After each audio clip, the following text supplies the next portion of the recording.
Una ley inalterable, sin derramamiento de sangre, no se hace remisión.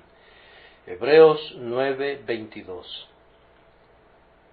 Bajo la antigua dispensación figurativa, era seguro que tus ojos se toparan por doquier con la sangre. La sangre era lo más prominente bajo la economía judía. Era raro que se observara alguna ceremonia sin ella. No podías adentrarte en ninguna parte del tabernáculo sin que vieras los rastros de la sangre que había sido rociada. Algunas veces vaciaban tazones de sangre al pie del altar. El lugar era tan semejante a un matadero que visitarlo no debía de haber sido nada atractivo para el gusto natural, y para deleitarse en él, el hombre tenía necesidad de un entendimiento espiritual y de una fe viva. El sacrificio de animales constituía la manera de adorar. La efusión de sangre era el rito establecido, y la difusión de esa sangre sobre el piso, sobre las cortinas y sobre las vestiduras de los sacerdotes, era el constante memorial. Cuando Pablo dice que bajo la ley casi todas las cosas eran purificadas con sangre, alude a unas cuantas cosas que estaban exentas. Así encontrarán en diversos pasajes que el pueblo era exhortado a lavar sus vestidos, y a ciertas personas que habían quedado inmundas por causas físicas, se les ordenaba que lavaran sus vestidos con agua.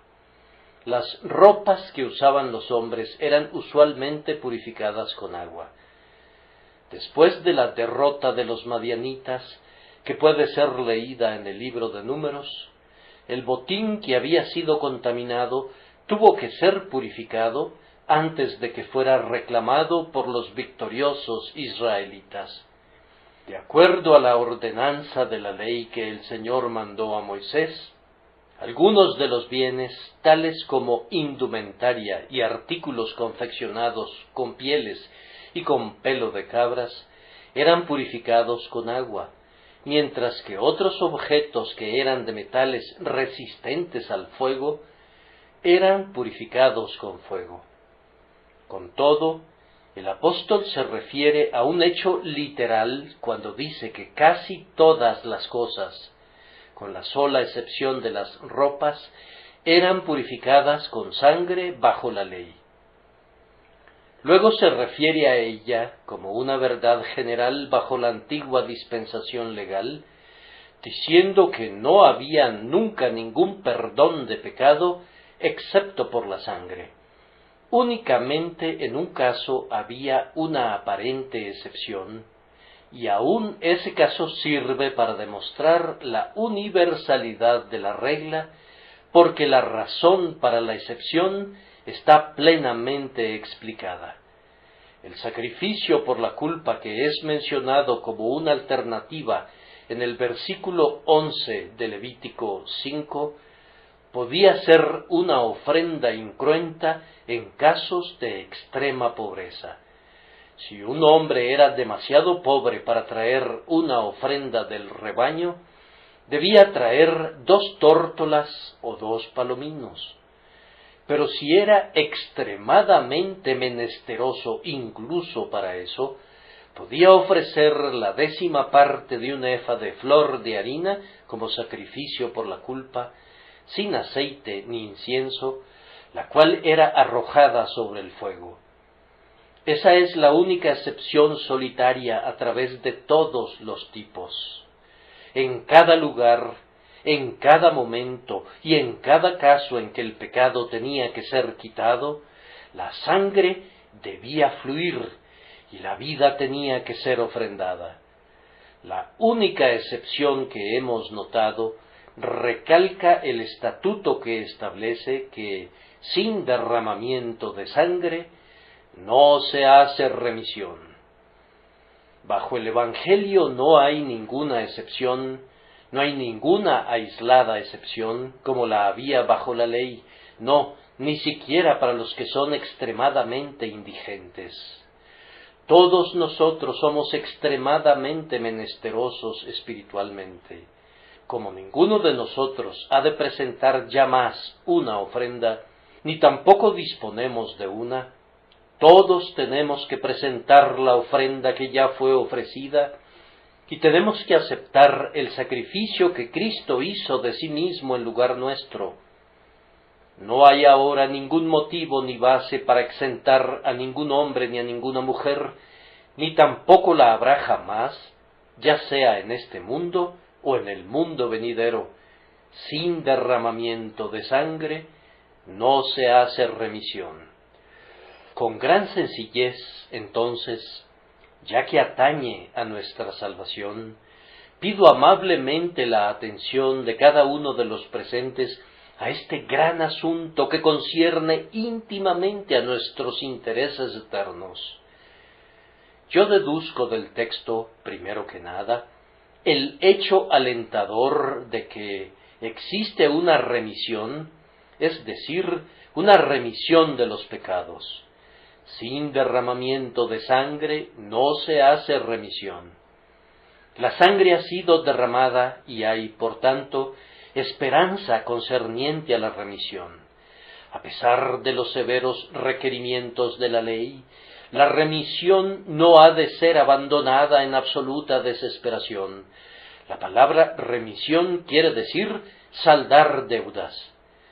Así como el pecado puede ser considerado como una deuda contraída con Dios, así también esa deuda puede ser borrada, cancelada y suprimida. El pecador, el deudor de Dios, puede dejar de estar en deuda por compensación, por un pleno finiquito, y puede quedar libre en virtud de esa remisión. Tal cosa es posible. Gloria sea dada a Dios porque es posible obtener la remisión de todos los pecados para los que haya arrepentimiento. Sin importar cuál pudiera ser la transgresión de cualquier individuo, el perdón es posible para él si es posible que se arrepienta. Un pecado incontrito es un pecado imperdonable. Si el hombre confiesa su pecado y lo abandona, entonces encontrará misericordia. Dios lo ha declarado así, y Él no será nunca infiel a su palabra. Pero, alguien pregunta, ¿no hay un pecado que es para muerte? Sí, ciertamente, aunque yo no sé cuál sea, ni tampoco creemos que nadie que hubiera escudriñado este tema haya sido capaz de descubrir cuál sea ese pecado. Lo que sí parece claro es que el pecado es prácticamente imperdonable porque no ha habido arrepentimiento respecto a él. El hombre que lo comete queda muerto en el pecado para todos los fines y propósitos, en un sentido más profundo y permanente incluso de lo que lo está la raza humana como un todo, y es entregado a un corazón endurecido. Su conciencia es cauterizada, por decirlo así, con un hierro candente, y a partir de allí no buscará ninguna misericordia. Pero todo tipo de pecado y de blasfemia serán perdonados a los hombres. Para la lascivia, para el robo, para el adulterio, sí, para el asesinato, hay perdón de Dios para que sea reverenciado. Él es el Señor Dios, misericordioso y clemente, que olvida la transgresión, la iniquidad y el pecado. Y este perdón, que es posible, es completo, de acuerdo a las Escrituras. Es decir, cuando Dios perdona a un hombre su pecado, lo hace sin reservas. Él borra la deuda sin ninguna revisión de los cálculos. Él no suprime una parte del pecado del hombre, pero lo hace responsable del resto. Antes bien, en el momento en que un pecado es perdonado, es como si su iniquidad nunca hubiese sido cometida. El pecador es recibido en la casa del Padre y es abrazado con el amor del Padre como si nunca se hubiese descarriado. es llevado a ser acepto delante de Dios y goza de la misma condición como si nunca hubiese transgredido. Creyente, bendito sea el Señor, porque en el libro de Dios no hay ningún pecado en contra tuya. Si crees, eres perdonado, y no eres perdonado parcialmente, sino plenamente. El escrito que había en contra tuya es borrado y es clavado en la cruz de Cristo y nunca más puede ser usado en tu contra. El perdón es completo. Además, se trata de un perdón en el acto.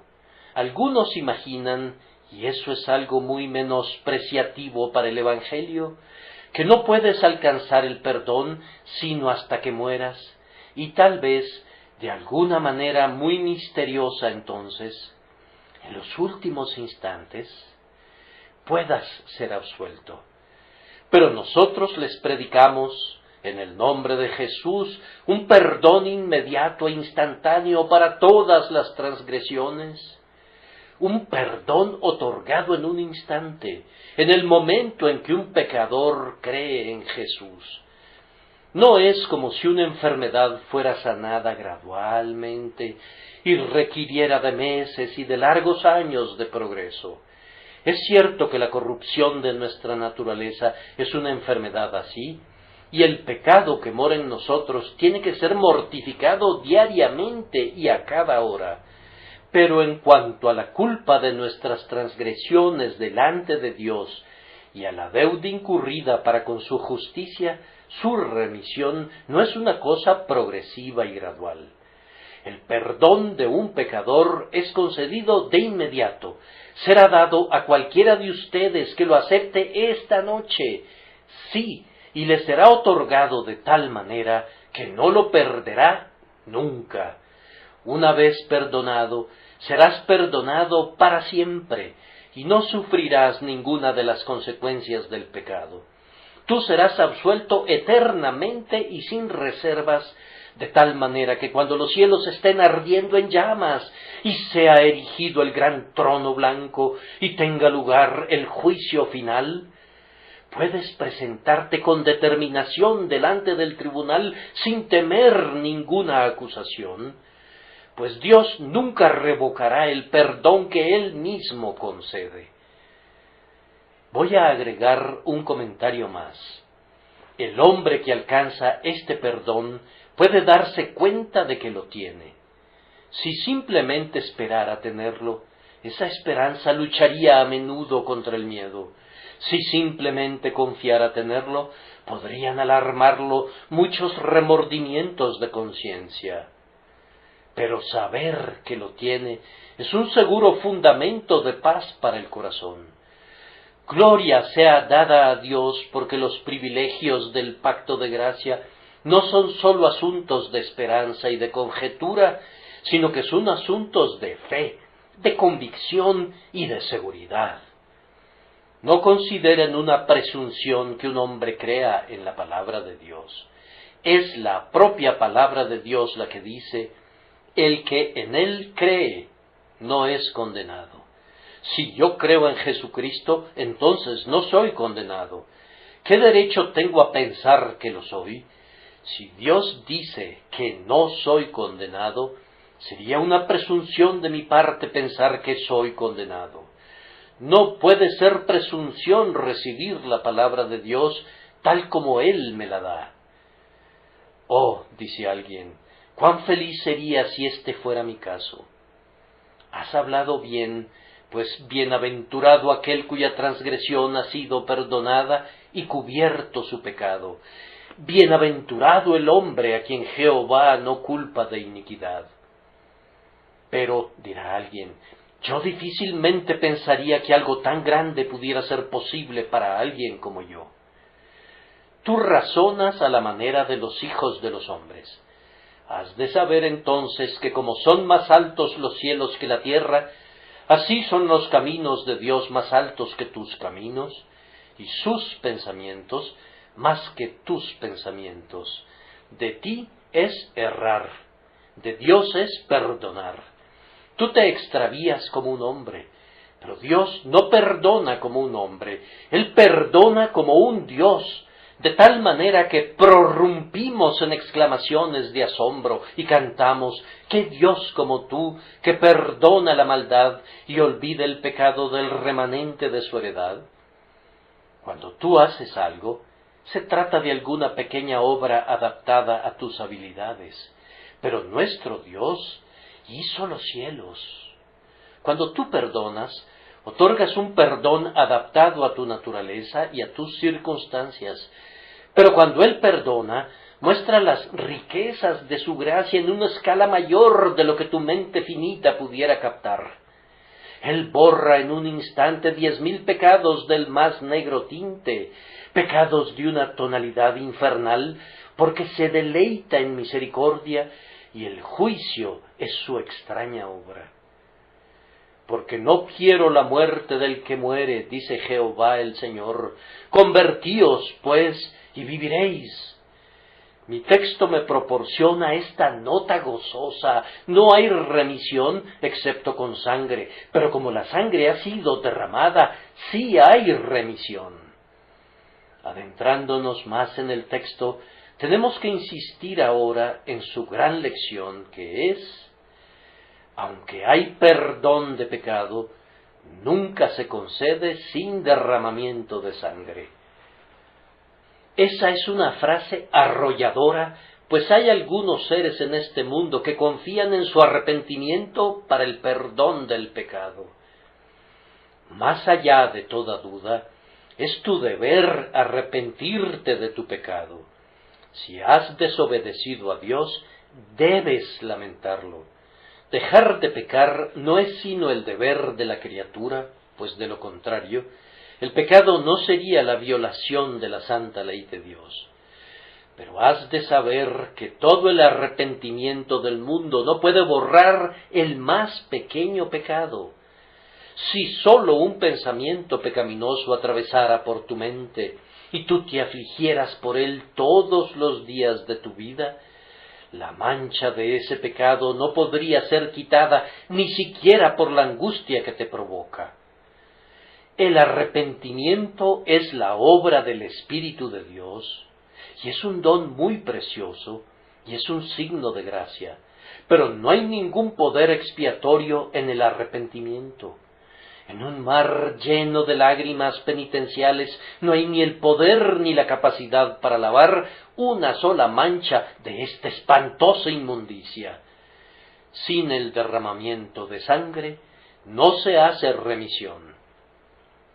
Pero otros suponen, de cualquier manera, que la reforma activa que resulta del arrepentimiento puede ejecutar la tarea. ¿Qué importa que se renuncie a la borrachera y la abstención se convierta en la regla? ¿Qué importa que se abandone el libertinaje y la castidad adorne el carácter? ¿Qué importa que se renuncie a los tratos deshonestos y la integridad sea escrupulosamente guardada en cada acción? Yo digo, eso está muy bien. Quiera Dios que tal reforma tenga lugar por doquier. Con todo, a pesar de todo eso, las deudas ya contraídas no son pagadas por el hecho de que ya no nos endeudemos más, y las antiguas deudas en mora no son condonadas por el buen comportamiento posterior. Entonces, el pecado no es remitido por la reforma, aunque súbitamente te volvieras inmaculado como los ángeles. No es que algo así sea posible para ti, pues el etíope no puede mudar su piel, ni el leopardo sus manchas. Tus reformas no podrían hacer ninguna expiación a Dios por los pecados ya cometidos en los días que transgrediste contra Él. Entonces, ¿qué debo hacer?, pregunta el hombre. Hay quienes piensan que ahora sus oraciones y sus humillaciones de alma podrían, tal vez, conseguirles algo. Yo no te pediría que hagas cesar tus oraciones, si son sinceras. Antes bien, yo esperaría que fueran tales oraciones que presagiaran una vida espiritual. Pero, oh, querido oyente, no hay eficacia en la oración para borrar el pecado. Voy a expresarlo enfáticamente. Todas las oraciones de todos los santos de la tierra, y si se pudieran agregar todos los santos del cielo, todas sus oraciones, no podrían borrar a través de su propia eficacia natural el pecado de una sola mala palabra. No, no hay ningún poder disuasorio en la oración. Dios no le ha dado el papel de un producto de limpieza. Tiene sus usos, sus valiosos usos. Uno de los privilegios del hombre que ora es que ora aceptablemente, pero la oración misma, sin sangre, no puede borrar nunca el pecado. Sin derramamiento de sangre no se hace remisión por mucho que ores. Hay personas que han pensado que el renunciamiento y las mortificaciones de un tipo extraordinario podrían librarlos de su culpa. No nos encontramos con frecuencia con gente así en nuestro círculo. Sin embargo, hay quienes, para purificarse a sí mismos del pecado, flagelan sus cuerpos, observan ayunos prolongados, usan cilicios y camisas de crin pegadas a la piel, e incluso algunos han ido tan lejos como para imaginar que refrenarse de las abluciones y permitir que sus cuerpos sean cubiertos de inmundicia es la forma más fácil de purificar sus almas. Ciertamente es una extraña necedad. Sin embargo, en Indostán se encuentran hoy faquires que sujetan sus cuerpos a sorprendentes sufrimientos y distorsiones con la esperanza de deshacerse del pecado. ¿Cuál es el propósito de todo eso? Me parece oír decir al Señor: ¿qué tiene que ver conmigo que inclines la cabeza como junco y que te cubras de cilicio y comas cenizas con tu pan y mezcles ajenjo con tu bebida? Tú has quebrantado mi ley. Esas cosas no pueden restaurarla. Tú has lesionado mi honor con tu pecado. Pero ¿dónde está la justicia que refleja honor sobre mi nombre? El viejo clamor en los tiempos antiguos era: ¿con qué me presentaré ante Jehová? Y decían: ¿daremos nuestro primogénito por nuestra rebelión, el fruto de nuestras entrañas por el pecado de nuestra alma? ¡Ay! Todo fue en vano. Aquí está la sentencia. Aquí ha de estar por siempre, sin derramamiento de sangre, no se hace remisión.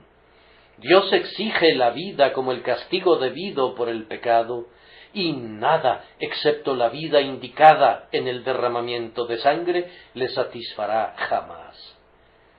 Observen, además, cómo este texto arrollador desecha toda confianza en las ceremonias, incluso en las ceremonias de la propia ordenanza de Dios. Hay algunos que suponen que el pecado puede ser lavado en el bautismo. Es una fútil suposición. La expresión donde es usada una vez en la Escritura no implica nada de ese tipo. No tiene ese significado que algunos le atribuyen, pues ese mismo apóstol de quien se afirmaba eso, se gloriaba de que no había bautizado a muchas personas para que no se llegara a suponer que había alguna eficacia en su administración del rito. El bautismo es una ordenanza admirable en la que el creyente tiene comunión con Cristo en su muerte. Es un símbolo, pero no es nada más que eso. Decenas de miles y millones han sido bautizados y han muerto en sus pecados. ¿O qué beneficio hay en el sacrificio incruento de la misa, como dice el anticristo? Dice alguien que es un sacrificio incruento y sin embargo lo ofrecen como una propiciación por el pecado. Arrojamos este texto en sus caras: sin derramamiento de sangre no se hace remisión. ¿Acaso responden que la sangre está allí en el cuerpo de Cristo? Nosotros respondemos que incluso si así fuera, eso no sería apropiado, pues es sin derramamiento de sangre, sin sangre derramada, la sangre como algo distinto del cuerpo. Pero sin el derramamiento de sangre, no hay remisión del pecado. He de proseguir para hacer una distinción que irá más profundo todavía. Jesucristo mismo no puede salvarnos aparte de su sangre. Es una suposición que sólo la necedad ha hecho jamás, pero hemos de refutar incluso la hipótesis de la necedad cuando afirma que el ejemplo de Cristo puede quitar el pecado humano, que la santa vida de Jesucristo ha puesto a la raza humana en una base tan buena con Dios, que ahora Él puede perdonar sus faltas y su transgresión. No es así. Ni la santidad de Jesús, ni la vida de Jesús, ni la muerte de Jesús pueden salvarnos, sino únicamente la sangre de Jesús, pues sin derramamiento de sangre no se hace remisión. Y me he encontrado con algunos que piensan tanto en la segunda venida de Cristo, que parecieran haber fijado su plena fe sobre Cristo en su gloria. Yo creo que esto es culpa del irvingismo que expone demasiado a Cristo en el trono ante el ojo del pecador. Aunque Cristo en el trono es siempre el amado y adorable, con todo, debemos ver a Cristo en la cruz o no podremos ser salvados nunca. Tu fe no debe ser puesta meramente en Cristo glorificado, sino en Cristo crucificado. Lejos esté de mí gloriarme, sino en la cruz de nuestro Señor Jesucristo. Nosotros predicamos a Cristo crucificado, para los judíos ciertamente tropezadero, y para los gentiles locura. Yo recuerdo a un miembro de esta iglesia, la amada hermana pudiera estar presente ahora, que había sido durante algunos años una profesante, pero nunca había gozado de paz con Dios, ni había producido ninguno de los frutos del Espíritu. Ella decía: he estado en una iglesia donde se me enseñó a que me apoyara en Cristo glorificado, y sucedió que yo fijé de tal manera mi confianza en Él glorificado, que no tenía ni un sentido de pecado, ni un sentido del perdón de Cristo crucificado. Yo no sabía, y hasta que lo hube visto derramando su sangre y haciendo una propiciación, nunca entré en el reposo. Sí, lo diremos de nuevo, pues el texto es vitalmente importante. Sin derramamiento de sangre no se hace remisión, ni siquiera con el propio Cristo. El medio de quitar nuestro pecado es el sacrificio que Él ofreció por nosotros. Solo eso, y ninguna otra cosa. Sigamos adelante con la misma verdad. Esta remisión del pecado ha de ser encontrada al pie de la cruz. Hay remisión y se puede obtener de Jesucristo, cuya sangre fue derramada. El himno que cantamos al principio del servicio les proporcionó el meollo de la doctrina. Debemos a Dios una deuda de castigo por el pecado. ¿Estaba pendiente esa deuda o no? Si la ley estaba en lo correcto, el castigo debía ser ejecutado. Si el castigo era demasiado severo y la ley era imprecisa, entonces Dios había cometido un error. Pero suponer eso es una blasfemia. Entonces, siendo justa la ley y siendo justo el castigo, ¿haría Dios algo injusto? ¿Sería algo injusto de su parte que no ejecutara el castigo? Quisieras que fuera injusto. Él había declarado que el alma que pecara debía morir. Quisieras que Dios fuera un mentiroso. ¿Debería tragarse sus palabras para salvar a sus criaturas? Sea Dios veraz y todo hombre mentiroso. La sentencia de la ley tiene que ser ejecutada. Era inevitable que si Dios mantenía la prerrogativa de su santidad, debía castigar los pecados que los hombres habían cometido. Entonces, ¿cómo había de salvarnos? Contemplen el plan. Su amado Hijo, el Señor de gloria, asume la naturaleza humana, toma el lugar de todos aquellos que el Padre le dio, ocupa su lugar, y cuando la sentencia de la justicia es proclamada y la espada de la venganza salta fuera de su vaina, he aquí el glorioso sustituto desnuda su brazo y dice: golpea, oh espada, pero golpéame a mí y deja ir a mi pueblo. La espada de la ley se introdujo en el alma misma de Jesús, y su sangre fue derramada, sangre no de alguien que era meramente hombre, sino de uno que, siendo un espíritu eterno, era capaz de ofrecerse sin mancha para Dios de una manera que daba una eficacia infinita a sus sufrimientos. Por medio del Espíritu Eterno se nos informa que Él se ofreció sin mancha a Dios, siendo en su propia naturaleza infinitamente más allá de la naturaleza del hombre, abarcando todas las naturalezas humanas, por decirlo así, dentro de sí, en razón de la majestad de su persona, fue capaz de ofrecer una expiación a Dios de una suficiencia infinita, ilimitada e inconcebible. Ninguno de nosotros podría decir lo que nuestro Señor sufrió. Estoy seguro de esto, que yo no menospreciaría ni subestimaría sus sufrimientos físicos, las torturas que soportó en su cuerpo, pero estoy igualmente seguro de que ninguno de nosotros podría exagerar o sobrevalorar los sufrimientos de un alma como la suya, pues están más allá de toda concepción.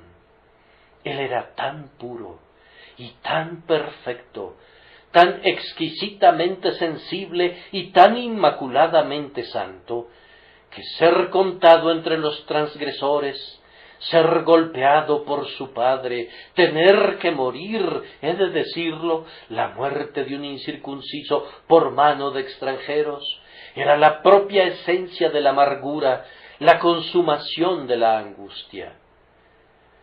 Con todo eso, Jehová quiso quebrantarlo, sujetándole a padecimiento. Sus aflicciones en sí mismas eran lo que la liturgia griega bien llama sufrimientos desconocidos, grandes dolores. De aquí también que su eficacia sea sin fronteras, sin límite. Por tanto, Dios es capaz ahora de perdonar el pecado. Él ha castigado el pecado en Cristo. Conviene a la justicia, así como a la misericordia, que Dios suprime esas deudas que han sido pagadas.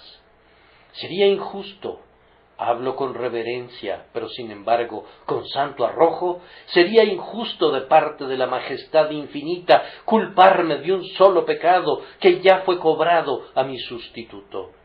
Si mi fianza asumió mi pecado, Él me liberó y yo estoy libre.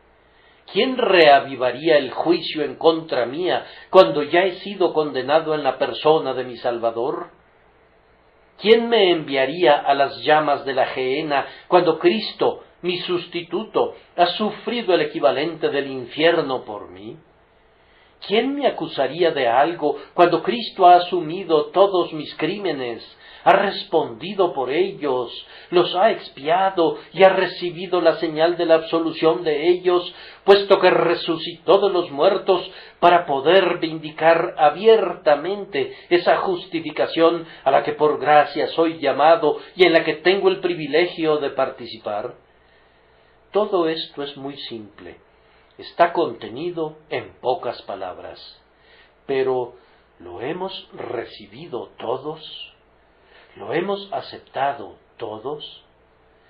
Oh, mis queridos oyentes, el texto está lleno de advertencias para algunos de ustedes. Ustedes pudieran tener una disposición amigable, un excelente carácter y una índole madura, pero tienen escrúpulos de aceptar a Cristo. Ustedes tropiezan con esta piedra de tropiezo, se parten en esta roca.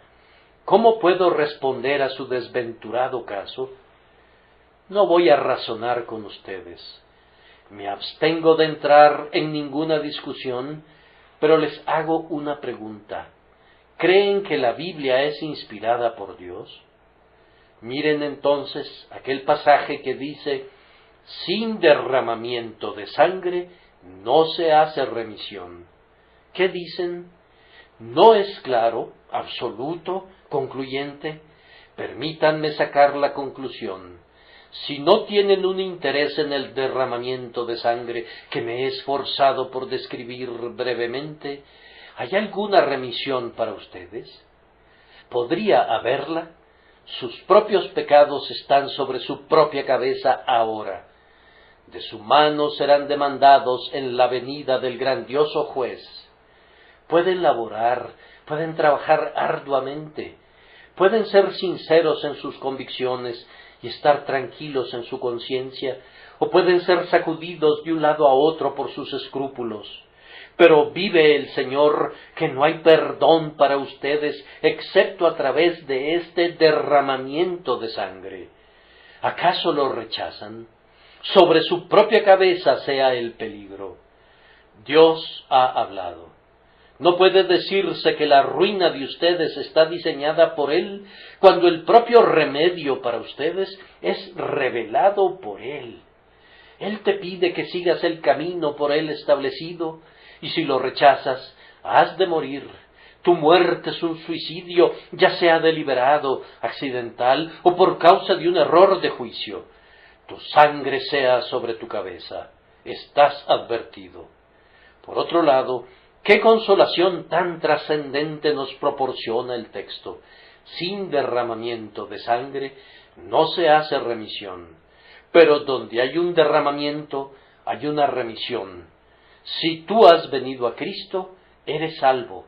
Si tú puedes decir desde lo profundo de tu corazón, mi fe pone en verdad su mano sobre esa amada cabeza tuya, a la vez que como penitente me presento, y aquí confieso mi pecado.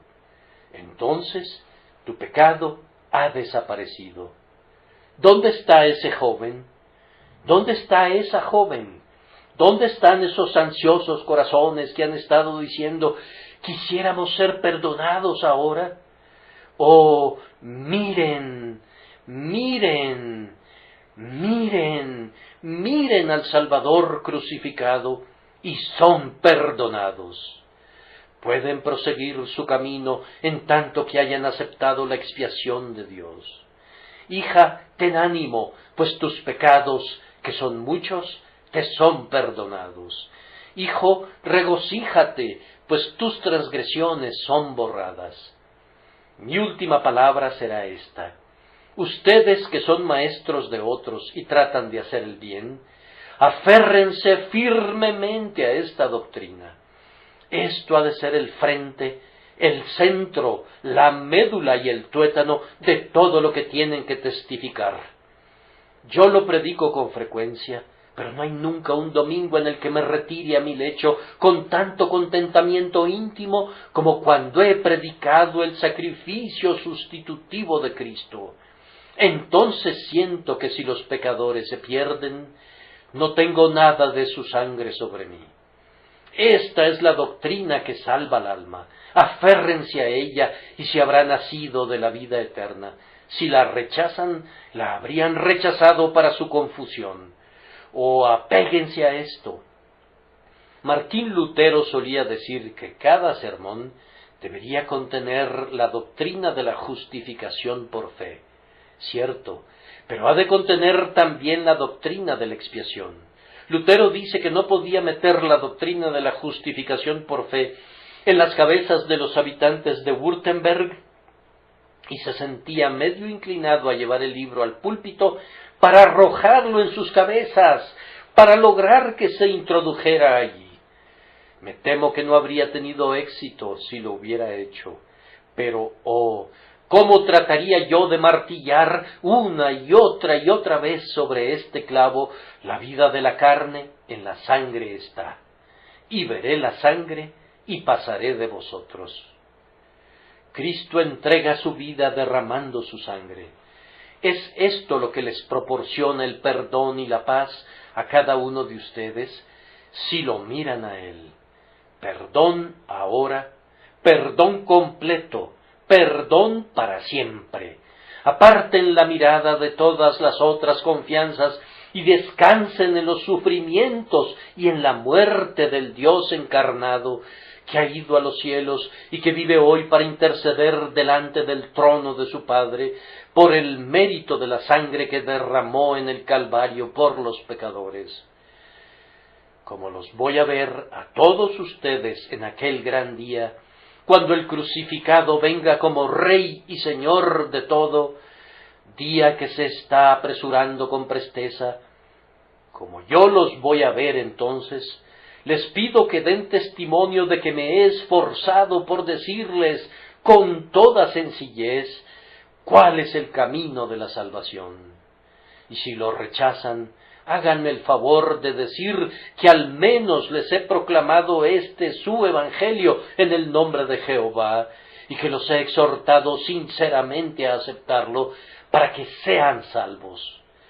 Pero yo preferiría que le agradara a Dios, que los encontrara allá a todos, cubiertos con la única expiación, vestidos con la única justicia y aceptos en el único Salvador, y entonces cantaríamos juntos: el Cordero que fue inmolado y que nos ha redimido para Dios es digno de tomar el poder, las riquezas, la sabiduría, la fortaleza, la honra, la gloria y la alabanza por los siglos de los siglos. Amén.